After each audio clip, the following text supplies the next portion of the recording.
केसरिया बालम आओ हमारे देश।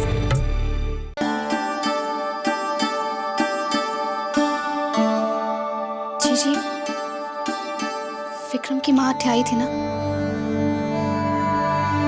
क्या कहा उन्होंने? क्या कहती वो? भारी कारण बापू को उनसे झूठ बोलना पड़ा और वो झूठ को सच मानकर लौट गई। जी ये उनकी मजबूरी थी। उस विधु ने सबका दिमाग जो खराब कर रखा है, और मैंने सबका नसीब। जी ऐसा ना कहो, इसमें आपका कोई दोष ना है। सब कुछ उस चिट्ठी की वजह से हुआ है जो माँ ने बदली थी। चिट्ठी के बदल देने से हमारा नसीब तो नहीं बदल जाएगा ना। बचपन से ही मैं थारे वास्ते, बापू वास्ते, सबके वास्ते मनहूसियत दिलाती रही। जी अब फिर यही सच्चाई है रसाल। तुम्हारा ब्याह नहीं हो रहा था, थारा नसीब हमारे कारण रुका रहा। बापू इतने सालों से अपने खेतों के लिए लड़ते रहे, उन्हें उनका हक मिला भी तो मैंने उनकी खुशियां छीन ली। आज हमारे कारण हवेली में बापू की बेइज्जती हुई। पूरे गांव में शान से घूमने वाले हमारे बापू अपने ही घर में मुंह छुपा कर बैठे। आने वाले की आंच से भी डर जावे।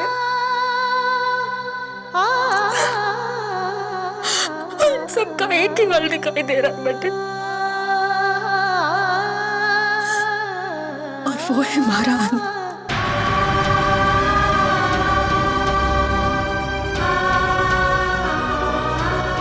भगवान के वास्ते ऐसा सोचना भी ना। अब मैं बापू को बताने जा रही हूँ कि सारी गलती माँ की। रसाल, एक तरफ मने जीने का हौसला दे रही है, दूसरी तरफ मौत से भी भयानक सजा देना चाहे मन ने, तो क्या करूं? क्या करूं मैं जानू कि आप बेकसूर हो,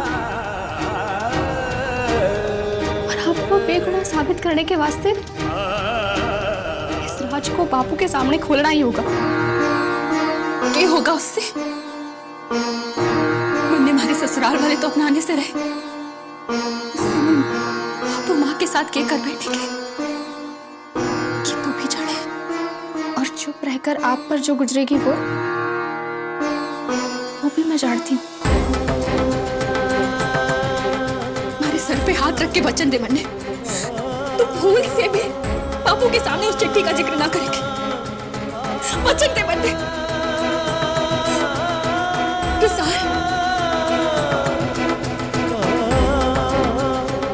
वरना तुम्हारा मरा मुंह देखेगी।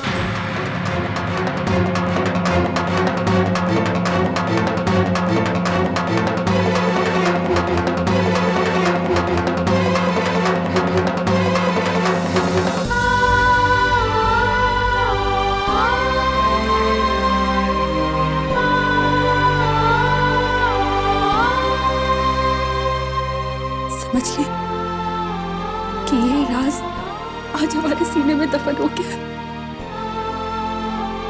और आप हमारा घाव तो वो तुम्हारे चेहरे के घाव की तरह सूखने से रहा। शायद सारी जिंदगी आंसू बढ़कर बहता रहता।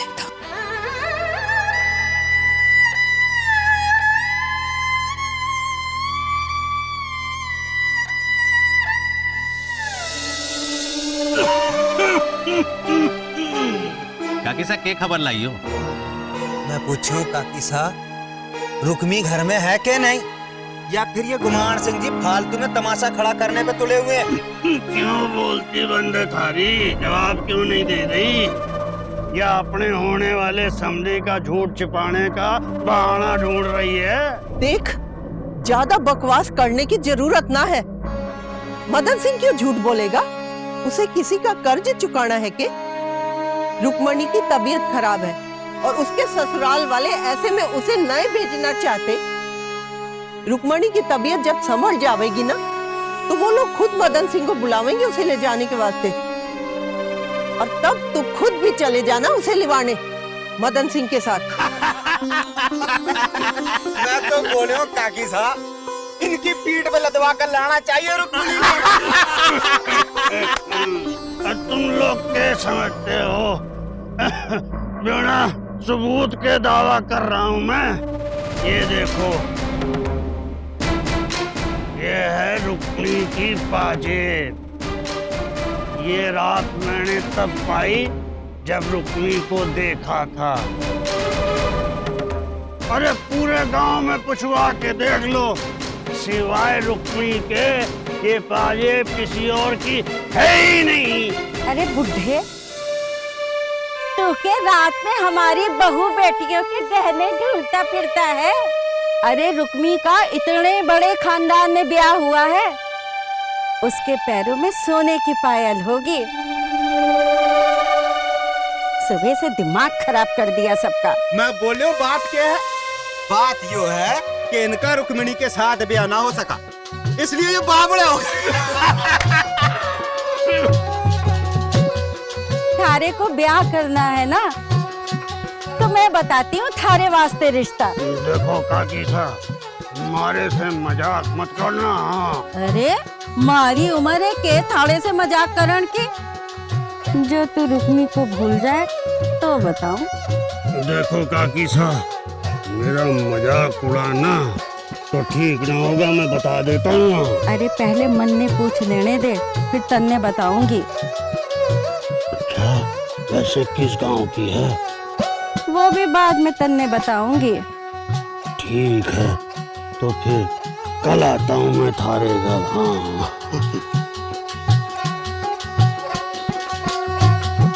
खम्मा घड़ी काकी साहब। चलो आया, चलो पत्ते खेलते हैं, चलो। अरे भाभी साहब, सच में आप इसका रिश्ता करवाना चाहो हो? हाँ भाई, इसी बहाने रुक्मी का पीछा तो छोड़े। कितनी मुश्किलों के बाद मदन सिंह के घर में खुशियां आई हैं, ये भी तो सोचो।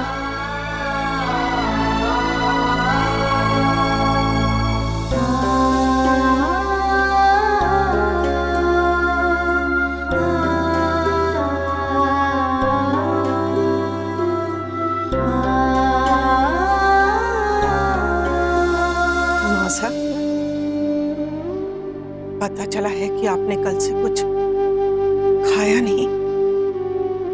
चलिए कुछ खा लीजिए। हमारे बच्चे ने एक बार फिर से कबला का अपमान कर दिया, पर तू हमारे लिए अन्न देवता का अपमान करवाने क्यों लाई है? मौसा,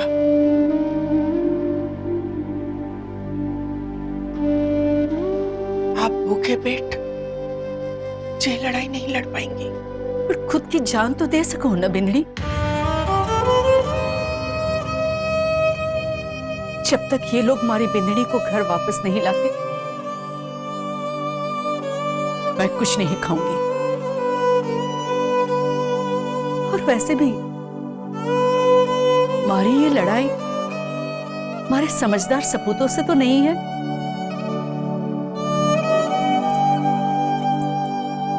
माताजी महाराज से है।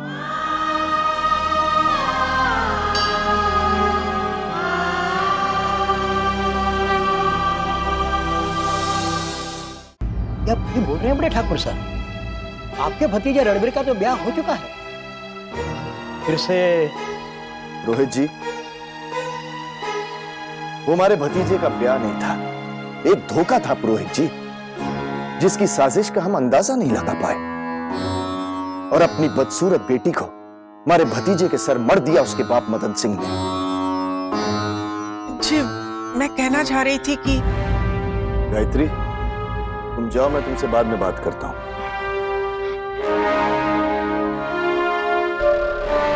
जीजी, आप अंदर जाइए ना, पुरोहित जी का ध्यान मैं रख लूंगी।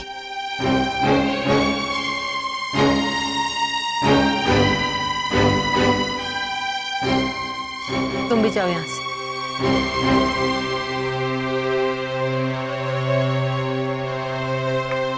अरे पुरोहित जी, इकट्ठे हो गए हो। पिछली बार मुंह दिखाई की रस्म में मैंने आपका फायदा किया था, इस बार उससे ज्यादा फायदा करवा दूंगा। पुरोहित जी, इस ब्याह से सिर्फ हमारे भतीजे ने ही धोखा नहीं खाया, हम सब इसका शिकार हुए हैं। हम समाज में रणवीर का ब्याह बरकरार रखना चाहते हैं, ताकि समाज में रणवीर का और हमारा मजाक ना उड़ाया जाए कि हमारे विश्वास के साथ विश्वासघात किया गया है।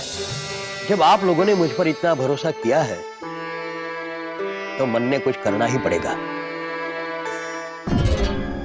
मैं एक गरीब किसान को जानता हूं, उसकी 6 बेटियां हैं। वो अपनी 5 बेटियों के भविष्य के लिए शायद एक बेटी को बुला दे। मैं आज ही उससे बात करता हूं। पर कि आपका भतीजा रणवीर इस ब्याह के लिए तैयार होएगा? उससे तो तैयार होना ही होगा पुरोहित जी, क्योंकि इसी तरह हम अपने माथे से मदन सिंह और उसकी छुरी के लगाए कलंक को धो पाएंगे।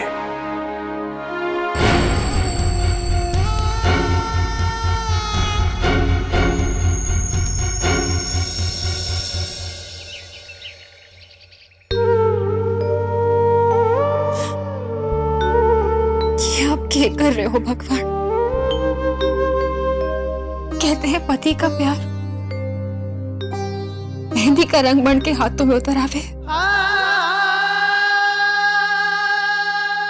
तुम्हारी मेहंदी का रंग इतना गाढ़ा क्यों?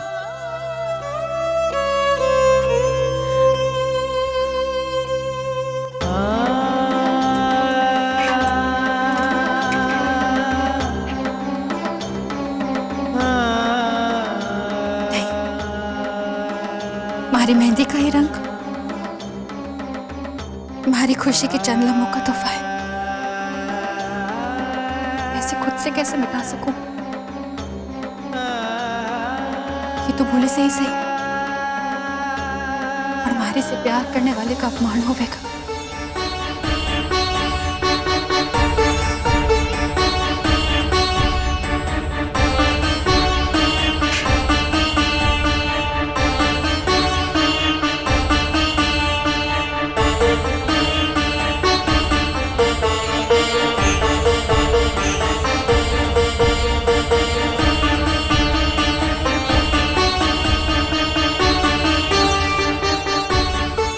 जीजी, कहीं जाना चाहो? नहीं रसा, बस उनकी यादों के साथ उनके चरणों की दासी बनकर अपना सारा जीवन गुजार सकूं, बस यही कामना करना चाहूं। जीजी, सच्चाई का एहसास होने के बाद भी सपना देख रही हूँ।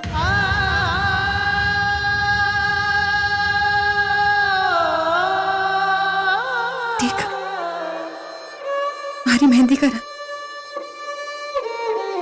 कहते हैं साजन के प्यार के बिना ये रंग नहीं लाती,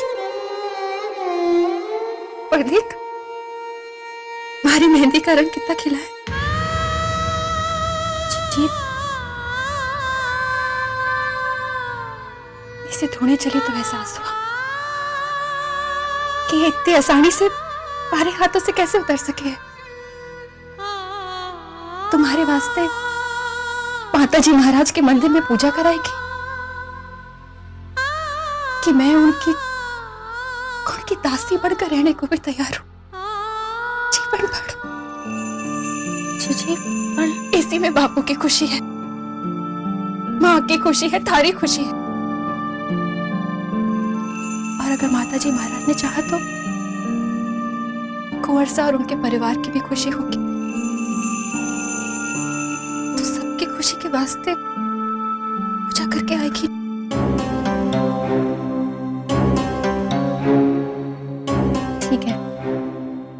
पूजा करूंगी,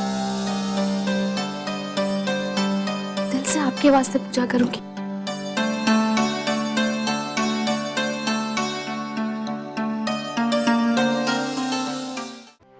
कुछ तो बात है जो हमारी समझ में ना आवे है। रुक्मणी ना है घर पे, ये बात मानती हूँ, पर मदन सिंह जी और रसाल की माँ जिस तरह बात कर रही थी, कुछ बनावटी सा लग रहा था। क्या बनावटी सा लग रहा था मासा? अरे उनकी बातें और के। माँ, वो लोग रुक्मी की तबीयत को लेकर परेशान होंगे, या फिर होगी कोई ऐसी बात जो वो लोग हमसे बताए बगैर ही उसका समाधान करना चाहते होंगे। हो सके है, पर मैं भी तो लड़के की माँ हूँ, जिनके बेटे से उनकी छोरी रसाल का ब्याह होने जा रहा है। अब ये बात भी तो चलाए ना वो लोग। अब उनको बोलना ही पड़ेगा कि हमारे बेटे के पास 1 हफ्ता रह गया है, उसे नौकरी पर भी तो जाना है, जल्दी से जल्दी ये ब्याह करवा दे। वैसे देवर साहब, मासा कह तो ठीक ही रही है। आप लोग चिंता ना करें, मैं खुद पता लगा लूंगा, उनसे पूछ लूंगा।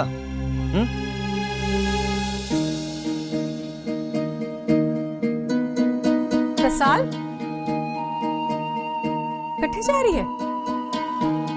माताजी महाराज के मंदिर जा रही है। माता रानी के मंदिर तो तू शाम को जाया करती है ना? हरी जीजी के वास्ते प्रार्थना करने जा रही। अरे वो तो तू यही घर बैठकर पूजा कर सकती है ना, उसके लिए माता रानी के मंदिर जाने की क्या जरूरत है? शायद वहां जाकर मैं आपकी करनी के वास्ते भी माफी मांग सकूं।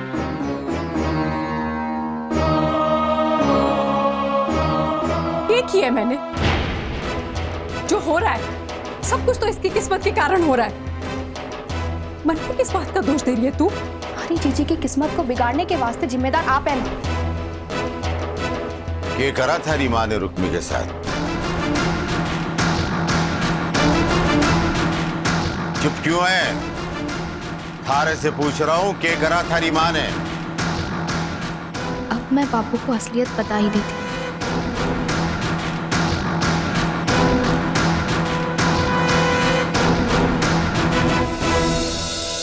अरे सबको सांप सूंघ गया क्या? हमारी बात का कोई जवाब क्यों नहीं दे रहा है? बापू, माँ ने ही तो बिगाड़ी हमारी जीजी की किस्मत। अगर माँ उस दिन के पास ना होती तो उन्हें बचाने के वास्ते जीजी को ना जलना पड़ता।